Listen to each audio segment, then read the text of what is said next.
Hello you grumpy pineapples and welcome to my review of Shadow Hearts from the New World. And I'll be honest, this one stings a bit because I played Shadow Hearts Covenants a long time ago and I really enjoyed that game. And for whatever reason, I decided to avoid this one. I now know why after playing it. But yeah, this one stings a bit because this game is not good.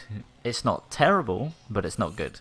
Let's start with the characters, shall we? I think there were characters. I know there's one character that has the personality traits, plural, of being fan service and having an urge for revenge. So that's it. That's the only character with two different traits. The rest are just forgettable. It's simple as that. It's just forgettable or annoying. Also, there's a distinct lack of voice acting. There's loads and loads of written dialogue, but quite a lot of the important scenes don't have any voice acting to them, so you're just stuck reading the text crawl and then just waiting for the next thing, which is a bizarre choice in my opinion. The story itself is also just nonsense. If you asked me right now, I can't describe it to you and say, right, this is exactly what the story is. You'll have to look at the synopsis in the description for that, because right at this moment, I cannot list it off. You just go to places and do a thing. I can't give you the ultimate goal. You just want to find out what one person is, I guess. That's it. That's all I can think of right now, that is the story. You want to find out what one person is. Yes. Yeah, that is it. The thing that hurts the most is that I really liked the dark setting of Shadow Hearts Covenant, whereas this one is just a joke. Like, it tries to be a little bit dark in some places, but it's like it's a parody of a parody, so it's gone way too far, and it's just like a kids' TV show in the end. It's just bizarre. Also, there's just needless backtracking. Like, it's not even long distances. It's just a case of, oh, okay, this door's locked. You go back like 20 feet, speak to a person, and then you can just unlock the door. And the annoying part is that's not a case of you can speak to them first and then get that item to unlock the door. You just have to make sure that you do it in that order. And it just adds up and it's just needless padding.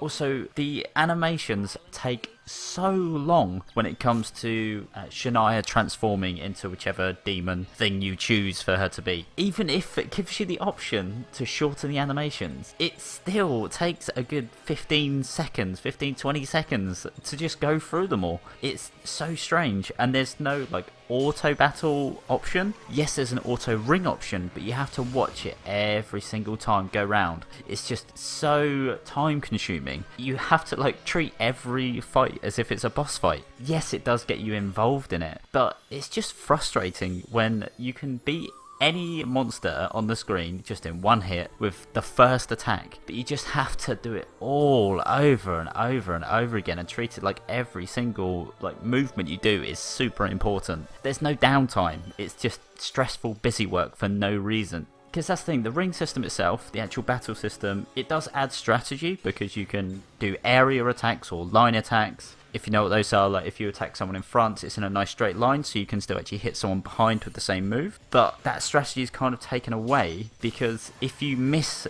a part of the ring, it just completely stops. That is just null and void. You just stand still for a while, and then everyone looks at you going, weren't you supposed to do a thing? And you've just gone, yes, but I've just messed it up, and then you just move on. That's it. It's not a case of you do the attack and have the chance to hit or miss, and actually doing the ring is a guaranteed hit. No, you just miss it, you just go, sorry, next one. It's stupid. Okay, I know there's the gamble system where it's like, yeah, it's risk and reward if you go for it or not, or if you try and get that perfect hit. It should be accuracy based. It's annoying when you're just got different characters with different speeds and different rings trying to get the most out of those characters and their abilities, and then you're not quite paying full attention because it's just a standard enemy, and next thing you know, you've just missed loads of attacks. You're like, okay, great, that's it, I guess. Another thing which is good in theory, but is also just not implemented well or is just a bad choice, actually, when you do it practically, is the stellar chart system, where the different constellations, like your Cancer, Pisces, all that stuff, you get to put in different skills or abilities in each one.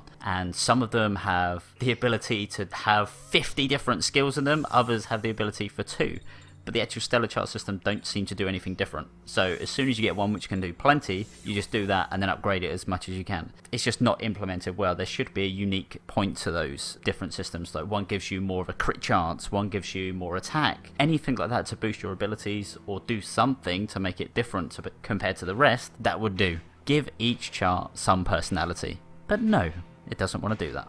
And the last thing I want to do, because I don't want this video to be 10 minutes long and me just bashing this game and telling you not to play it, I am telling you not to play it, is the stereotypes for some of these characters are borderline, if not outright offensive. It's really, really bad and hasn't aged well. I know that if you want to go into homosexuals in gaming, it's not really a great topic, especially when it comes to Japanese games. They are treated like a joke, but it's just at a new level of offensive. It's really, really, really bad. And not only does it make the homosexual guys be way over the top with stereotypes, it also kind of makes them a little bit like they will happily go after the younger male characters, let's just say that. But seriously, no, let's just not touch on that. It is crazy how they even got away with that in the first place. Like, nobody must have checked it. They must have just gone, yeah, whatever, it's Shadow Hearts, it's dark, let it go through. Something needed to be done about those characters.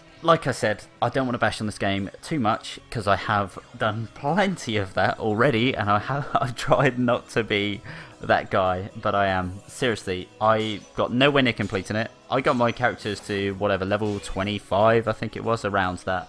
But when I audibly heard myself go, ugh, after I completed one of the levels, let's call them, I just was like, okay, I think I need to stop playing and then just leave it there. Genuinely, if you're going to play a Shadow Hearts game, play either the first one or Covenant. Avoid this one like the plague. Please, I'm asking you nicely, please avoid it.